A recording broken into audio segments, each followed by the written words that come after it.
Isn't it rather late for a young lady to be out alone? Do you live here? No. Then you must be visiting here, are you? My name is Frances Elizabeth Wright. I live at 67 Tivoli Road. I'm lost. Oh, you're lost.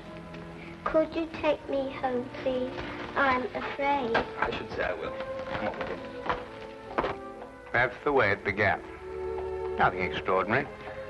For in a large city like London, a lost child is such a common occurrence that many a far-seeing bobby arms himself with a bag of chocolates in addition to his nightstick. No one suspected that this was the beginning of a case that was to rock all England.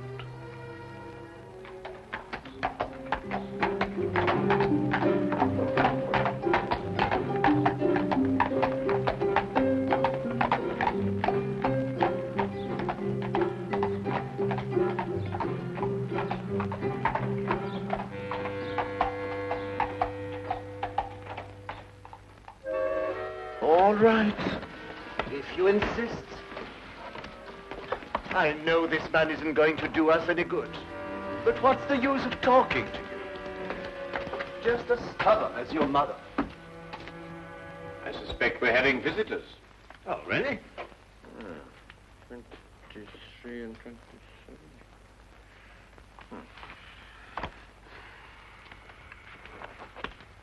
Come along, Nebuchadnezzar. I don't think you're quite dressed to receive attractive young ladies. There, in you go.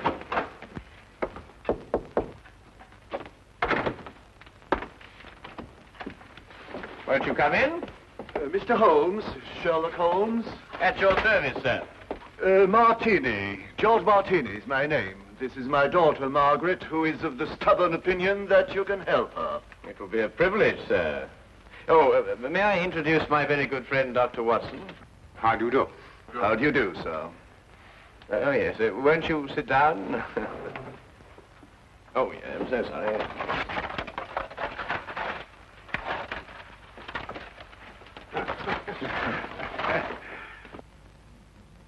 How can I be of any assistance to you?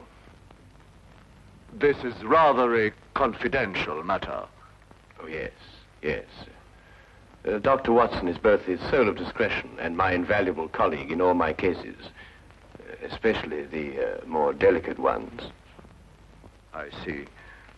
Well, there's this fellow, Richard Trevor is his name, who's been courting Margaret here.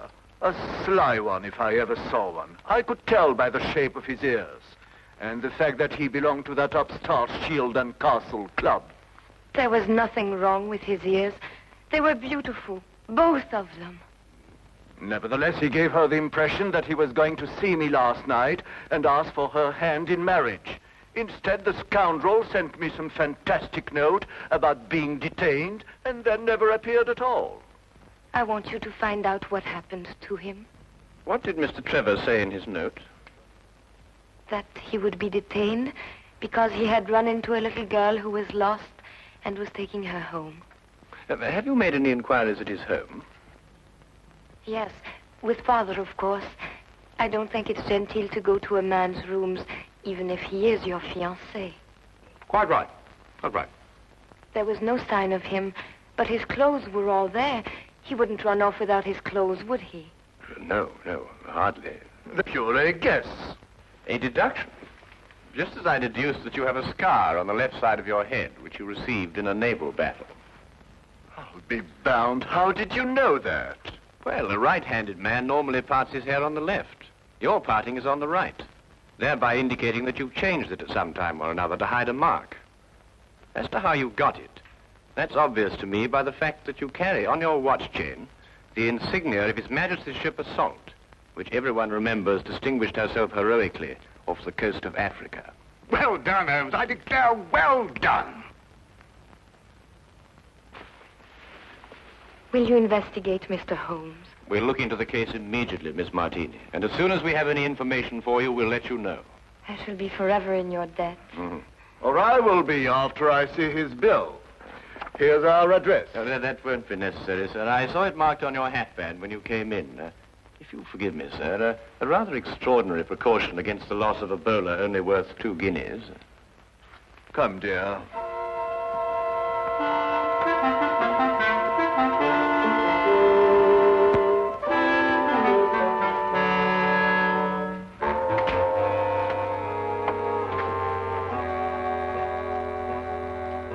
Not long after moving in with Sherlock Holmes, I had come to the conclusion that his mind was as organized as his housekeeping was not.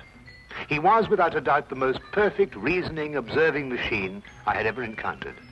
And just watching him think had become sheer fascination. I tried to put myself into his brain now and deduce what had happened to the missing Mr. Trevor. Did it occur to you he might have had an accident and even now be lying in a hospital at this very moment? You, being a doctor, would think of that. But if that were the case, surely the hospital would have informed someone by now. Maybe he skipped off and left her then. There's no guarantee he won't come back for his clothes or have them sent on to him. I'd grant that if he hadn't sent that note. A man deserting a girl isn't likely to send a note at all. And if he did, he couldn't conceive, as Mr. Martini put it, of such a fantastic one. The case is more than complex, Watson. And when we solve it, we shall also know what became of the others. What others? Oh, Watson, would you pass me my tobacco pouch? Well, where is it? It's in the toe of the Persian slipper, under your chair. All right. There you are. Oh. Thank you, Watson. Now, what others? Well, it's come to my attention during the past 2 weeks that 7 men have disappeared, totally evaporated from the face of London. They had no reason to run away, every reason to stay. Trevor fits perfectly into this fabric. You mean then that there's more in this than just the disappearance of that young lady's fiancé? Unless you accept 8 consecutive coincidences. Could you accompany me this afternoon? Where? To the last place where Trevor must have been before he met the little girl. But you don't even know where that was. I'd say it was the upstart Shield and Castle Club. Why there? Well, if you were about to confront a man like Mr. Martini to ask for the hand of his daughter in marriage, what would you do first? I'd probably have a couple of stiff drinks first. And if you were a member? At the Shield and Castle Club, eh? By Jove, Holmes, of course. That's just what I would do. You see, Watson? You've been of invaluable assistance to me already.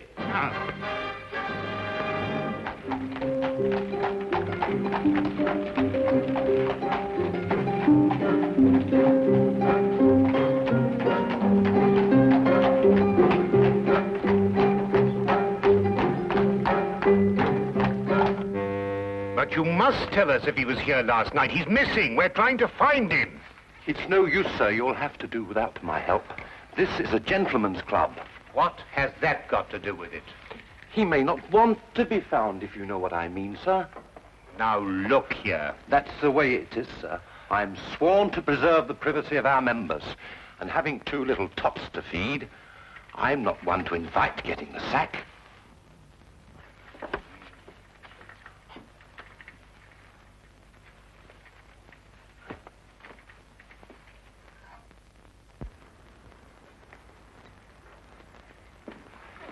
I say, where have you been? This is meant to be your case, you know, and I've been doing all the investigating. Yeah, do you know that Trevor was here last night? How do you know? Well, to my utter amazement, one of my keys fitted the door to the office.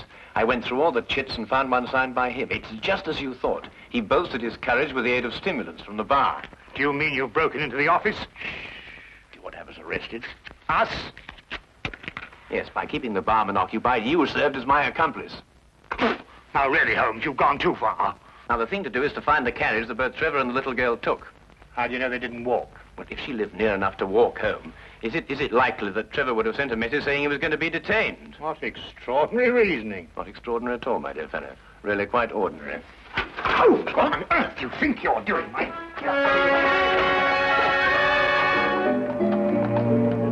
Finding the cabbie who picked up Trevor and the little girl was a matter of stationing ourselves at the hack stand outside the Shield and Castle Club and doggedly questioning every driver who stopped there. One finally remembered the pair, but owing to brisk business that night, could not be at all sure where he set them down. The address he brought us to was a guess, and from the looks of it, a very bad one. Well, I think we're on a wild goose chase. Doesn't look as if they're going to live here for a long time. Do you realize these papers are at least a week old? Well, then the cabbie made a mistake. He's brought us to the wrong address. Do you know, without very much difficulty, I think I might be able to... Holmes, please, not again.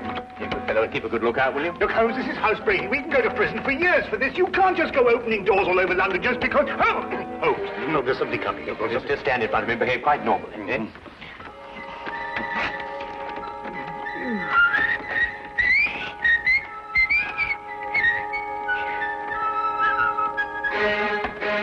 What's the normal behavior for housebreaking? You coming? Look here, Holmes, the doctor doesn't do this sort of thing. I'm sure it's unethical. You can't expect me to...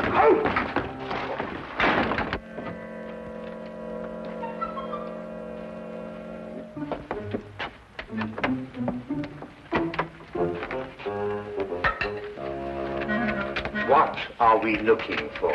I'm not quite sure yet. You won't find anything here. You said yourself the house has been unoccupied for the last week. Thieves in the night, that's what we are. A child's been here recently. Oh, what makes you think that? Do you remember as a youngster, Watson, penciling in moustaches on the faces of the advertisements? I suppose so. But what's that got to do with it?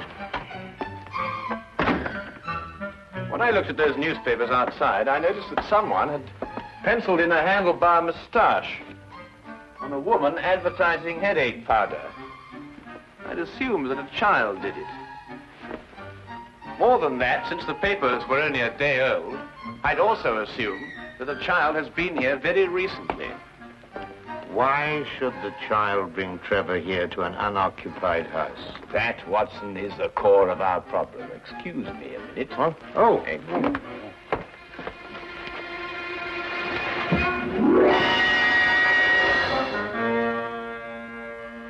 Good heavens!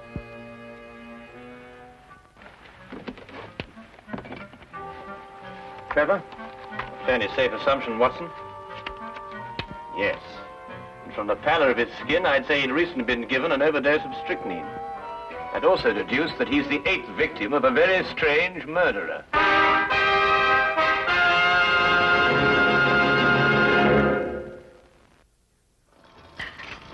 Dash the tea, Holmes. I'm waiting for some word from you. About what? Well, about the murder. Ever since we got back here, you've behaved as if nothing had occurred. And yet I'd wager anything that you're hot with some theory as to who's done it and why. I'm afraid we've run out of Indian. I think we've got some China, if I can find it. My guess is it's a cream passionnel. Are you ruling out the robbery motive? Trevor was left without a shilling. Oh, that's just some sort of a smokescreen. After all, Good heavens, Holmes, what on earth do you think you're doing? Look, snake poison. Oh, don't be silly, Watson. It's China tea. Disregard the labels. I ran out of tin. Here, are you sure? Yes, I'll stake my reputation on it. You'll get to see who that is. Rather late for a caller. Good evening, Dr. Watson. Hello, Sergeant. Ah, hello, Wilkins. Good evening, Mr. Holmes, sir. I've got a message for you, sir, from Inspector Lestrade. A welcome addition to the day. A message from the good inspector. We've found another corpse, sir. It was in an empty house in Hammersmith this time. The facts are still the same. Robbery and strychnine poisoning. Oh, is he one of the 7 who disappeared lately? Yes, sir. How did you know? Well, I suspect that the other 6 will end up in unoccupied houses before very long. I think you'd better carry out a search in every unoccupied house in London. But this is July, sir, and everybody's away on holiday. The number of empty houses must be hundreds. Well, it's that, or wait until September, when everyone comes back and finds his own corpse. It'll be a very unfortunate situation for the good inspector. To say the least, sir. I'd better give the inspector your advice, sir. Yes, you must let us know what he says. That might be rather embarrassing. Good night, Mr. Holmes. Good night, Doctor. Good night. You know, Holmes, you were right. Trevor's disappearance was linked with the other 7. But what kind of fiend can be at the bottom of it? Well, we'll know more about it when we return from Brighton. Brighton? Yes, unless you'd rather not pursue this any further. There's a 6:10 train leaving in the morning. 6:08. Why Brighton? Because that's where R.J. Cookson lives. The place is R.J. Cookson. He's the man who owns the house in which Trevor was killed. How on earth did you find that out? Oh, no, never mind. It is tea, isn't it? Yes. Oh, I thought it was.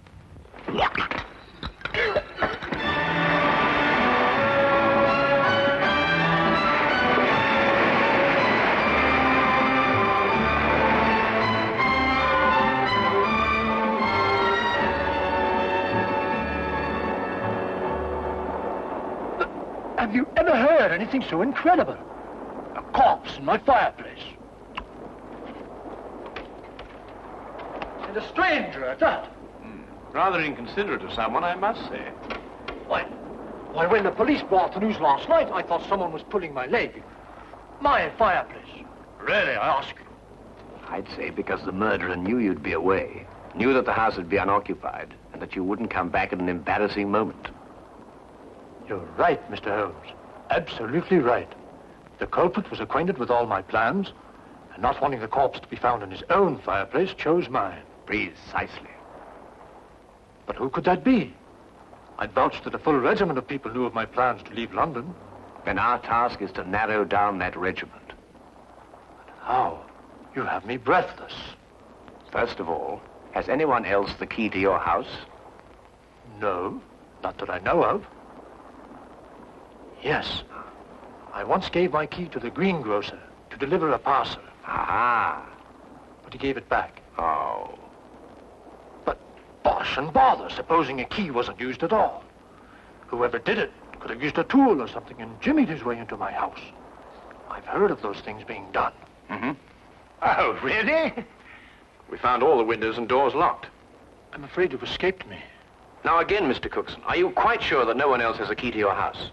Well, now, really, after all, I don't hand them out like calling cards to every... Wait. There's this charwoman who comes to my house once a week to clean up. But, oh, no, she couldn't hurt a fly. Well, what's her name? Mrs. Enid. But really, she couldn't be less harmless. She's 60 years old if she's a day. You'd take her for your own grandmother. Yes, but you know if she has a daughter?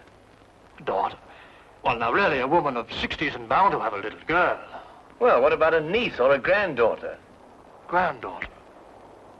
Now that I think of it, she does have one. About 7 years old. She recently came to live with her. Where does Mrs. Enid live? I have her address for... If you please. Sorry. Right here in my trousers. Do you really think it could be the old woman? Well, a charwoman has the ability to go anywhere in London. Ah, yes. Wait. 322 Radcliffe Way.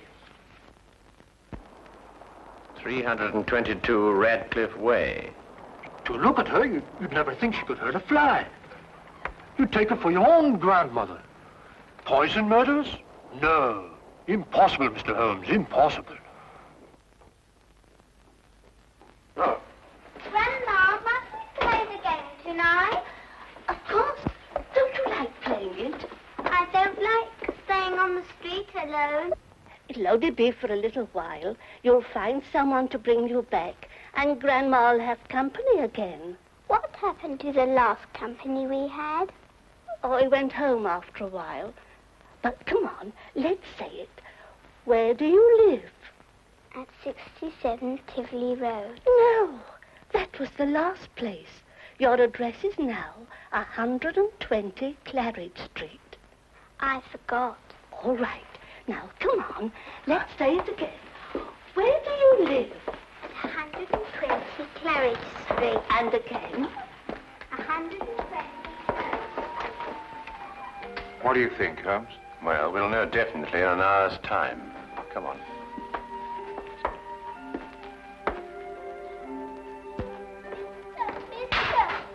Oh, hello. Oh, well, it's very late for a little girl like you to be out on her own. What's your name? My name is Frances Elizabeth Wright. I see. And where do you live? I live at 120 Claridge Street. I'm lost. Oh, dear. That would mistake you home. Come along, then. You must come in and try some of my divinity fudge. It's the least I can offer you for your kindness in bringing Francis home. Well, that's very kind of you, but really I ought to be getting along. It's just been made. Delicious. You'll make an old woman very happy if you'll try the first slice. Oh, very well, then. I am rather partial to divinity fudge. Francis. Thank you.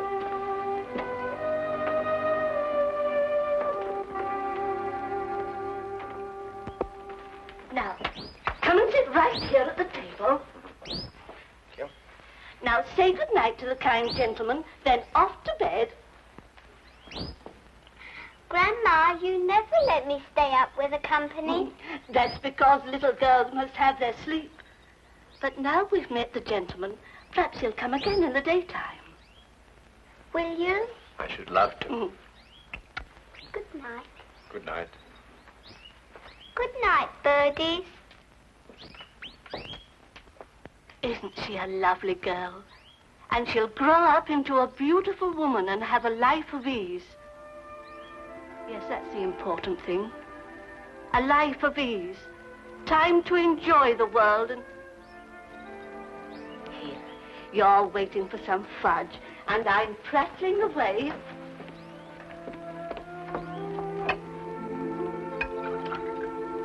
Here it is. And a glass of cold milk to go with it.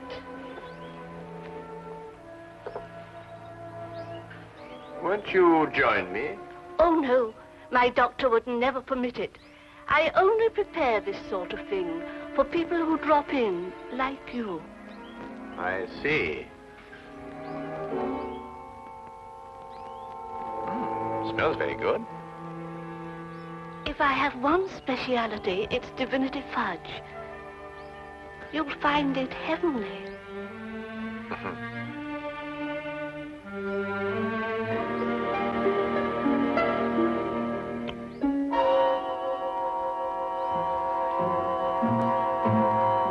What's the matter?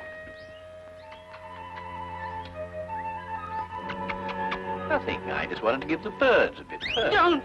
Birds don't eat fudge. Oh, yes, they do. They love it. Come on, old chap. Have a... No, you can't. Who are you?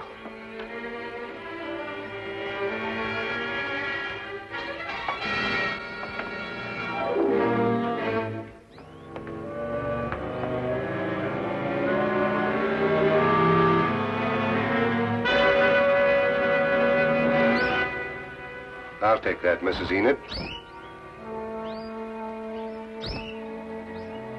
Thank you.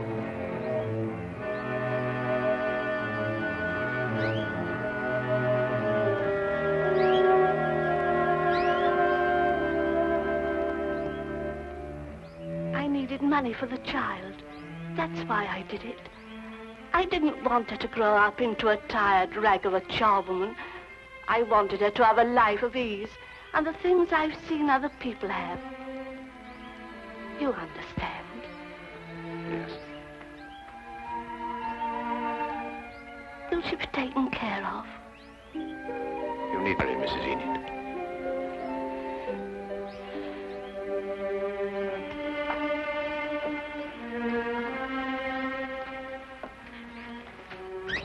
I wish now I hadn't tried to poison you. You might have visited us again as you promised, and we'd have been such good friends.